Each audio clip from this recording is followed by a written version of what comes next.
ሰላም ጤና ይስጥልን ተመልካቾቻችን ከአንከር ሚዲያ ዝግጅት ክፍል ያክብሮ ሰላምታችንን እናቀርባለን። በአማራ ክልል የሚካሄደውን የሉና ተጋድሎ ወደ እናንተ መረጃውን የምናቀርብበትን ከፋኖ መንደር የተገኙ መረጃዎች የተሰኘው መራግብራችን ነው ይዘን የቀረብነው። የአብይ አህመድ ምርጫ ቀናት ቀርተውታል። በአማራ ክልል በአብዛኛው ቀጠና ምርጫው የማይካሄድባቸው ክስተቶች ናቸው እየተጠናከሩ የመጡት። የአማራ ፋኖ ብሔራዊ ንቅናቄ አፋብን ምርጫውን በተመለከተ አቋም ወስዷል።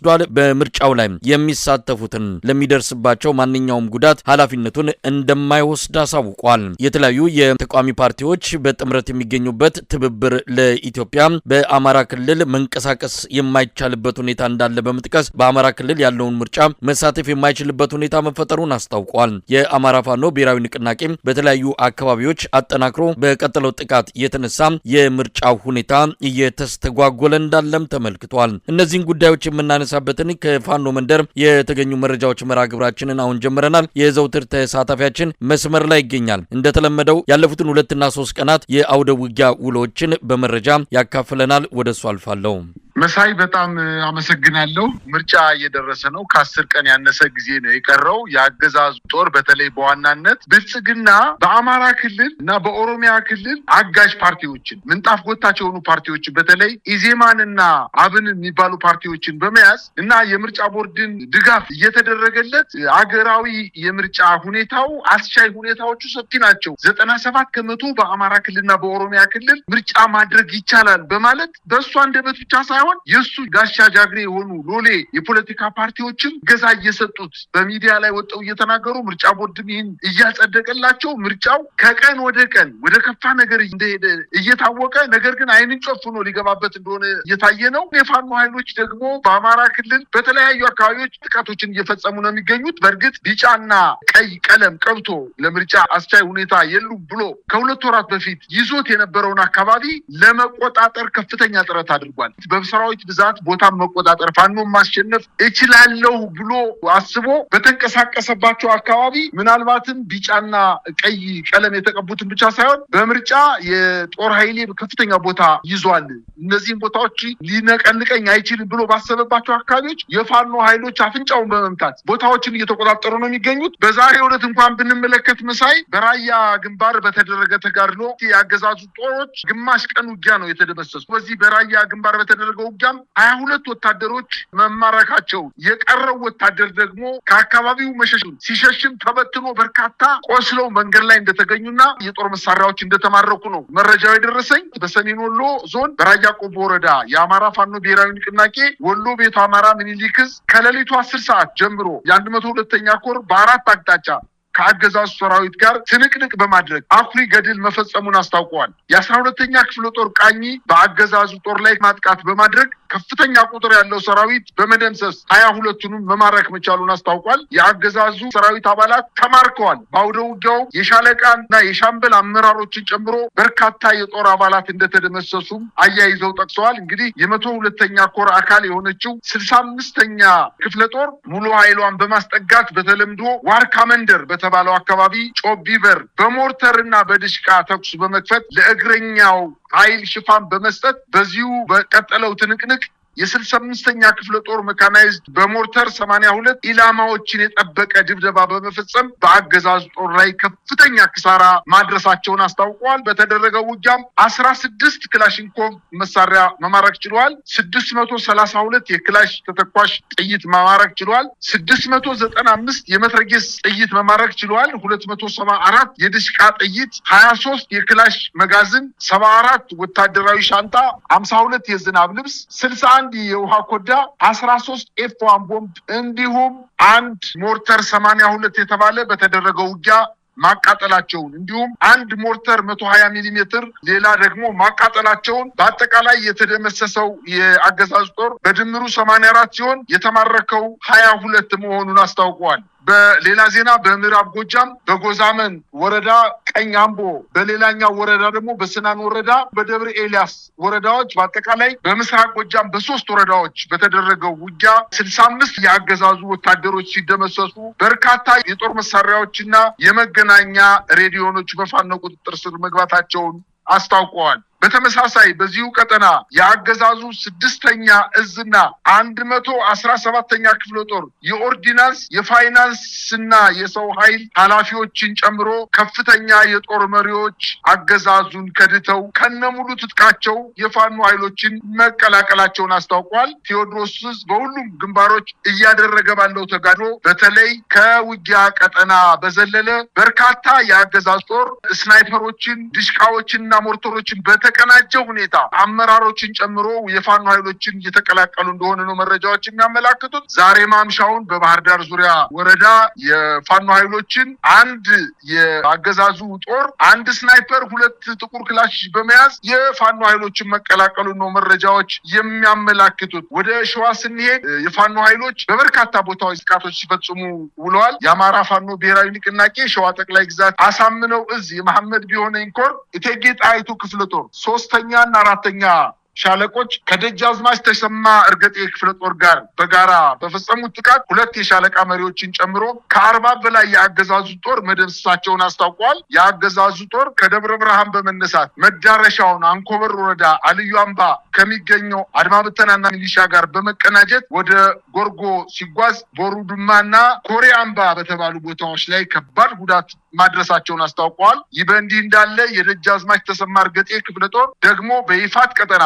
ሸዋሮቢት ከተማ ቀበሌ 6 በሸዋሮቢት ከተማ ዙሪያ የሚገኙ በጉዜ ተራራ፣ እንቃይ ወንባ፣ ገበሮች ተራራና በአቦ ጸበል በኩል የፋኖ ኃይሎችን ለመክበብ ሞክሮ ራሱ ተከቦ ሰብአዊና ቁሳዊ ኪሳራ ደርሶበት ተመቶ እንደተመለሰ ነው መረጃዎች የሚያመላክቱት። በሰሜን ሸዋ የአገዛዙ ጦር ለማጥቃት በተንቀሳቀሰባቸው አካባቢዎች ራሱ ተከቦ ከባድ ጉዳት ደርሶበት እንደተመለሰ በተለይ ከሞጃና ወደራ ዋና ከተማ ሰላ ድንጋይ ከተማ ተነስቶ ወደ ሳሲት ሲጓዝ የአጼ አምደ ጽዮን ክፍለ ጦር በ104ኛ ኮማንዶ ክፍለ ጦር ከጥምር ኃይሉ ጋር በደረሰበት ከባድ ምት ፊላገነት፣ አምባ በርሱማ፣ አይሶፊና በሸጋ ገበያና እንዲሁም በእምቧይ ገበያ በተባሉ ቦታዎች ላይ በደረሰበት ማጥቃት ራሱ ተበትኖ ወደኋላ መመለሱን ነው መረጃዎች የሚያመላክቱት። በተደረገው ውጊያም በዚሁ አካባቢ በርካታ የጦሩ አባላት በተለይ የ104ኛ የአየር ወለድ ኮማንዶ ኃይላት ከፍተኛ ጉዳት እንደደረሰባቸውና ወደ መጡበት ለመመለስ እንኳን ራሳቸውን መከላከል በማይችሉበት ደረጃ ስለሆነ ተበትነው በርካቶቹ በመንገድ ላይ እንደተመቱ ነው መረጃዎች የሚያመላክቱት። በዚሁ ቀጠና በከሰም ንዑስ ወረዳ ፍቼ ገነት ተብላ የምትጠቀስ ከተማ አለች። እቺ ፍቼ ገነት ከተማ ለአዲስ አበባ ከተማ በ50 ኪሎ ሜትር ርቀት ላይ የምትገኝ ከተማ ናት። የአገዛዙ ጦር በፍቼ ገነት ከተማ ኃይል ነበረው። የኃይለ ማርያም ማሞ ክፍለ ጦር በአገዛዙ ጦር ላይ ፈጣን ጥቃት በመፈጸም ከአዲስ አበባ 50 ኪሎ ሜትር ርቀት ላይ የፋኖ ኃይሎች ውጊያ መክፈታቸውንና በርካታ የአገዛዝ ጦር ጉዳት እንደደረሰበትና ፍቼ ገነት ከተማን በፋኖ ቁጥጥር ስር መግባቷን ታውቋል። የአገዛዝ ጦር ካምፕ አድርጎ የተቀመጠበትን መቆጣጠራቸውን ነው መረጃዎች እያመላከቱ የሚገኙት። በተደረገው ውጊያም የአገዛዙ ጦር በርካታ የጦር አባላቱ ተደምስሰውበታል በማለት መረጃውን አድርሰውናል ነው ማለት የምችለው። መሳይ በጣም አመሰግናለሁ። እንደተለመደው የተለያዩ አካባቢዎች የተካሄዱ የህልውና ተጋድሎችን የተመለከተ መረጃ ነው ያካፈልከን። እንግዲህ ምርጫው ተቃርበዋል። በዚህን ጊዜ ላይ የአገዛዙ ጦር በኦሮሚያና በአማራ ክልል በእያንዳንዳቸው በተለይ በአማራ ክልል ከ30 ሺህ ያላነሰ ተጨማሪ ሰራዊት አሰማርተዋል። ይሄ ሰራዊት ተልኮ ምርጫውን እንዲፈጸም ማድረግ ነው። ስለዚህ በጠመንጃ ኃይል ተልኮ ምርጫውን ለማካሄድ ቆርጦ የተነሳው የአብይ አህመድ አገዛዝ ተጨማሪ ጥቃቶች እየተሰነዘሩበት ይገኛሉ። ከምንም በላይ ለህዝብ ያለውን ንቀት የሚያሳይ ነው። ህዝቡ ለሚደርስበት የትኛውም ጉዳት ኃላፊነት መውሰድ የሚገባው ራሱ ህዝቡ እንደሆነ የፋኖ ኃይሎች ማሳሰቢያ እየሰጡ ነው። አገዛዙ ህዝቡን አሳልፎ ለጥቃት የሚያጋልጥበትን እርምጃ ነው እየወሰደ ያለውና በዚህ አንጻር ከፍተኛ የሆነ ጥንቃቄ ከህብረተሰቡ ይጠበቃል። በምርጫው ላይ ባለመሳተፍ በአስገዳጅ ሁኔታ እንኳን ድምጽ እንዲሰጡ የሚያደርግ ሁኔታ ቢፈጠር ከጉዳት በቀር ምንም የሚገኝ ነገር የለምና ህዝቡ አርፎ ቤቱ በመቀመጥ ይህንን ጊዜ ማለፍ ይኖርበታል የሚለው መልእክት እንግዲህ ከፍ ብሎ እየተሰማ ይገኛል። እንደው ከምርጫው ጋር ተያይዞ አገዛዙ ምን እያደረገ ነው? ተቃዋሚ ነን የሚሉ ለስርዓቱ የሚያጎበድዱና አጃቢ ሆነው የመጡ ፓርቲዎች እንደ አብንና ኢዜማ ይመሰሉ እነሱ የተሳተፉበት አንድ ኮሚቴ በአማራ ክልል 97% አስቻይ ሁኔታ አለ የሚል ሪፖርት ይዞ መምጣታቸውን የሰማነውና ከብልጽግና በላይ ለብልጽግና እየጮሁ ይገኛሉ። ብልጽግና በራሱ በዚህ ደረጃ አማራ ክልል ላይ ቁጥጥር አለኝ ብሎ በእርግጠኝነት የሚናገር አይደለም። እነዚህ ኃይሎች ግን 97% አስቻይ ሁኔታዎች አሉ ብለው የተናገሩበት መግለጫቸው እጅግ አሳፋሪ ብቻ ሳይሆን ነገ ከነገ ወዲያ አገዛዙ በህግ በፍትህ በሚጠየቅበት መድረኮች በሙሉ እነዚህም ተጠያቂ መሆናቸው የማይቀር እንደሆነ በእርግጠኝነት መናገር ይቻላል። እስቲ ከምርጫ ጋር ተያይዘው በአማራ ክልል ያለው ሁኔታ ምንድነው? መሳይ እነዚህ ፓርቲዎች ደው የብልጽግና አመራሮች ሳይቀር የሚያፍሩባቸው የሚሸማቀቁ ይመስለኛል። ምክንያቱም ከባለቤቱ ያወቀ ቡዳ ነው የሚባል አባባል አለ። እነዚህ ሰዎች መጀመሪያ በአማራ ክልል አስቻይ ሁኔታ አለ የለም፣ በዚህን ያክል ፐርሰንት በዛን ያክል ፐርሰንት አለ ለማለት የሚያስችል ሁኔታ ለማግኘት ሂደው አጥንተዋል ወይ ነው። እንኳን አይደለም የነዚህ ምጣፍ ቆጣቸው የሆኑ ፓርቲዎች አይደለም፣ ብልጽግና ራሱ እንኳን በወታደር ተከቦ በሚሊሻ ተከቦ በአድማ ብተና ተከቦ በመድፍና በዲሽቃ በድሮን ተከቦ እንኳን መረጃ መሰብሰብ የሚችልበት አቅም አለው ወይ በአማራ ክልል ነው። በምሳሌ መጥቀስ ይቻላል። ከ3 ቀናት በፊት መሳይ አረጋ ከበደና ምክትል ጠቅላይ ሚኒስትር የተባለው ተመስገን ጥሩነህ በባህር ዳር ከተማ ባልተወለዱበት አካባቢ ምርጫ ከዚህ በፊት የተወዳደሩት በሞጣና በብቸና በደብረ ወርቅ አካባቢ ነበረ። በዛ ቦታ ምቹ ሁኔታ ስለሌለ ባህር ዳር ከተማን ተሽቀዳድመው እንደያዙ ይታወቃል። የነዚህ ሰዎች ልዩ ምርጫ አስፈጻሚ የተባለ ከዚህ በፊት የፕሬዝዳንቱ የደህንነት ኃላፊ የነበረ በተለምዶ አባይ ማዶ ከሚባለው ቦታ ወይንም ቀበሌ 11 የሚባለው ቦታ ላይ በጠራራ ፀሐይ ነው ፋኖ ግንባሩን መጥቶ የምርጫ ቅስቀሳ ሲያደርግ ወይም የምርጫ አስተባባሪዎችን ሰብስቦ ቅስቀሳ በሚያደርግበት ሰዓት ከህዝብ መሃል ግን ለይተው ግንባሩን መጥተው ነው ባህር ዳር ከተማ ላይ ህይወቱ እንዲያልፍ ያደረጉት የፋኖ ኃይሎች። ዛሬ ባህር ዳር ከተማ አቅራቢያ በ6 ኪሎ ሜትር ርቀት ላይ በምትገኘው ወደ ዘጌ መንገድ በሚወስደው መንገድ ላይ እኮ የፋኖ ኃይሎች ከፍተኛ ጥቃት ፈጽመው በርካታ የአገዛዙ ጦር መጥተዋል። ባህር ዳር ከተማ 5 እና 6 ኪሎ ሜትር ላይ እግረ መንገዱንም በርካታ የሀገሪቱ የመከላከያ ኃይል ከባህር ዳር ከተማ መሳሪያ ስናይፐሮችን፣ ጥቁር ክላሾችን በመያዝ የአገዛዙን ጦር በመግዳት ፋኖዎችን እየተቀላቀሉ በሚገኙበት በዚህ ሰዓት መከላከያ ራሱ አቅም አጥቶ እየፈረሰ ባለበት ሰዓት እንደው ቅቤ አንጣሪዋ እያለች ምኗ ምች መታት እንደሚባለው የብልጽግና ጉዳይ አስፈጻሚ በመሆን አብንና ኢዜማ እያደረጉት ያለው በተለይ በዋናነት በአማራ ክልልና በኦሮሚያ ክልል ለኢትዮጵያ እየሰጡት ያለው የተሳሳተ መረጃ እጅግ በጣም የሚያሳፍር በታሪክም ነገ የሚያስጠይቅ ጉዳይ ነው። ለዚህ ነበር እንዴ ግንቦት 7ን በበረሃ እንመራለን ብለው እንቅስቃሴ ሲያደርጉ የነበሩት? እንደዚህ ለማደር እንደዚህ አሽከር ለመሆን ነው እንዴ? በርካታ ወንድሞቻችን እኮ በኤርትራ በረሃ አስክሬናቸው በሳጥን ተቀምጦ ያልተመለሱ ሰዎች አሉ። የነ ፕሮፌሰር ብርሃኑ ነጋን ቃል ተቀብለው አስክሬናቸው እዛ የተገደሉ ሰዎች ከ68 በላይ ወንድሞቻችን ወደ ኢትዮጵያ መግባት አቅቷቸው አስክሬናቸው ተቆፍሮ ወጥቶ በሳጥን ተቀምጦ ነው ያለው። በእነሱ ድስኩር የኢህአዴግ መንግስት ለመጣል ብሎ ሲታገሉ የነበሩት ዛሬ ይሄ ስርዓት በአንድ ቀጠና ብቻ አይደለም፣ በአጠቃላይ በኢትዮጵያ ህዝብ ዘንድ የሞት ጥላ አጥልቶ ህዝብን በፈለገው መንገድ እየገደለ እየደፈረ የእምነት ተቋማትን እያቃጠለ መሰረተ ልማትን እያወደመ እየዋሸ እንደ መንግስት ሳይሆን እንደ ቲክቶከር ስክሪን ላይ ተጥደው የሚውሉ አመራሮች ባሉበት ሁኔታ በኢትዮጵያ በታሪክ ሂደት ውስጥ እንዲህ አይነት መሪ ገጥሟት የማያውቅ እንዲህ አይነት አመራር በስልጣን ላይ ተቀምጦ ለማያውቅ እጅግ በጣም የተዋረደ ስርዓት አሽከር ሆነው ስናያቸው በጣም የሚያሳፍር ነገር ነው። የተከፈለው ዋጋ ፍሬ አልባ ያደረጉት እነዚህ ሰዎች ናቸው። ነገ በታሪክ የሚጠየቁበት ሁኔታ አለ። ነገር ግን የፋኖ ኃይሎች ጥቃታቸውን አስፍተዋል። ወሎ አካባቢ ቅድም እንደጠቀስኩልን በራያ አካባቢ እየተደረገ ያለው ውጊያ እግረኛ ብቻ አይደለም፣ ከባድ መሳሪያዎችን በመጠቀም መድፎችን፣ ታንኮችን፣ ዙ23ቶችን፣ ሞርተርና ዲሽቃን በመጠቀም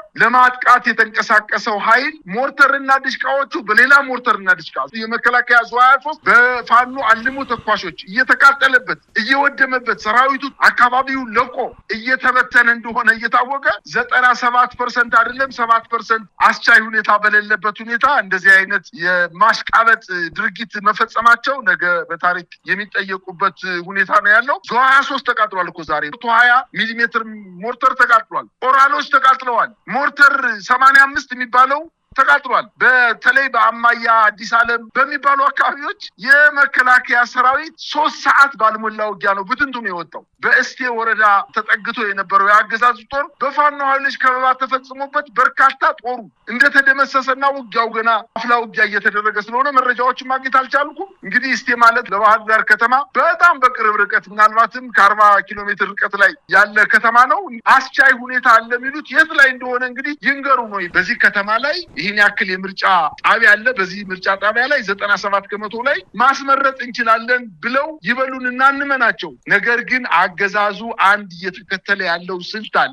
በአጠቃላይ በአንድ የምርጫ ወረዳ ላይ 30 እና 40 የምርጫ ጣቢያዎች ቢኖሩ በእነዛ ምርጫ ጣቢያዎች ላይ 10 እና 15 መራጮችን ወደ ወረዳ ከተማ በማምጣት ምርጫ እንዲሰጡ በማድረግ ሌላው መምረጥ አልቻለም። ነገር ግን አብላጫው ድምፅ 30፣ 40፣ 50 ሰው መርጦናል በማለት ወደ መንግስትነት ለመምጣት ነው ጥረት እያደረገ ያለው። የአገዛዙ ጦር በማይንቀሳቀስባቸው አካባቢዎች የምርጫ ካርዶች ተበትነው ገበሬው በፈቃደኝነት እኛ መምረጥ አንፈልግም፣ በላይ በሰማይ ድሮን እየተጣለብን በታች በመድፍና በታንክ በዙ 23 ሰብላችን፣ ከብታችን፣ ቤተክርስቲያናችን፣ የእምነት ተቋማችን እየወደሙ ባለበት ሁኔታ እኛ መምረጥ አንፈልግም ብለው የመራጮች ምዝገባ ካርዱን ለፋኖች በመስጠት ተሰብስቦ ሲቃጠል እኮ በቪዲዮ አየን። በሺዎች የሚቆጠር የምርጫ ካርድ በአንድ ላይ ሲቃጠል እኮ አየን። ከዚህ የበለጠ አልፈልግህም፣ ምርጫም አያስፈልገኝም፣ መጀመሪያ በህይወት መቆየት አለብኝ ብሎ መልእክት ከማስተላለፍ በላይ የአማራ ህዝብ ከዚህ በላይ ምንም የሚያደርገው ነገር የለምና ጥላቻውን ብቻ ሳይሆን አጠቃላይ እንደማይፈልገው በደንብ አድርጎ ያሳየበት ሁኔታ ስላለ የነ ፕሮፌሰር ብርሃኑ ይሁን የነ አብን አመራሮች እያደረጉ ያሉት ንግግር የቁራ ጩኸት ነው ማለት የምንችለው። መሳይ እንግዲህ ይህንን ምርጫ በተመለከተ የሚወጡ መረጃዎችን እንከታተላለን። ቄስ ንብረት አያሌ ባህሩ የተባሉ በቡግና ምርጫ ክልል የብልጽግና የምክር ቤት ተወዳዳሪ የነበሩ ናቸው። በብልጽግና የምርጫ ቀልድ ውስጥ አልሳተፍም በሚል የሚኒሊክ ዕዝ 303ኛ ላስታ አሳምነው ኮርን መቀላቀላቸውን ከፋኖ የተገኘ መረጃ ያመለክታል።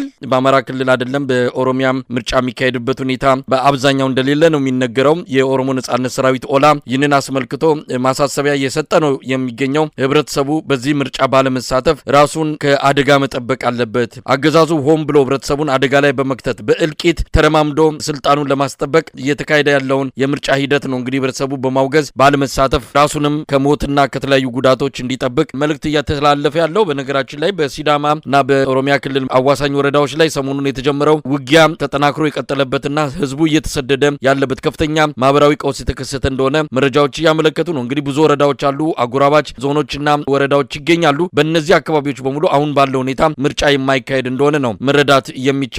ሰው እየተፈናቀለ ባለበት ሁኔታ ምርጫ የሚካሄድ አይደለም። በሌሎች አካባቢዎችም ተመሳሳይ ነው። አብይ አህመድ አገዛዝ ግን ምርጫውን እንደምንም ተደርጎ ያ ጊዜ አልፎ ራሱን አሸናፊ በማድረግ አውጆ ለሚቀጥሉት 5 ዓመታት ሰርቲፊኬት አግኝቻለሁ ብሎ ለመቀጠል ነው የፈለገው። ግን ምንም ጥቅም የሌለው እንደሆነ ይታመናል። ለነበረን ቆይታ አመሰግናለሁ። መልካም ቀን። እኔም አመሰግናለሁ መሳይ።